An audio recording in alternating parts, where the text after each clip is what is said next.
మనుషులకు చేసినట్టు కాక ప్రభువునకు ఇష్టపూర్వకంగా సేవ చేయుడి అంటూ ఎఫెసీయులకు రాసిన పత్రిక 6వ అధ్యాయము 7వ వచనము మనకు తేటగా తెలియజేస్తున్నటువంటి సంగతి. 6వ వచనంలో కూడా ఒక మాట అంటాడు, మనుషులను సంతోషపెట్టు వారు చేయనట్లు చేయక ప్రభువుకు దాసులమని మీరు ఏ పని చేసినా మనఃపూర్వకంగా చేయండి అని చెప్పి అంటాడు.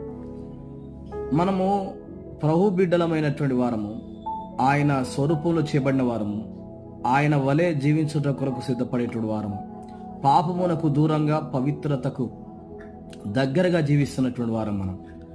మనం ఏ పని చేసినా కూడా, ఏ కార్యక్రమం చేసినా కూడా, దాన ధర్మాలే కానీ, ధర్మ కార్యములే కానీ, మరి ఏ పనులు చేసినా కూడా మనం మనుషులకు చేస్తున్నామని ఏ రోజు కూడా భావించుకోకూడదు.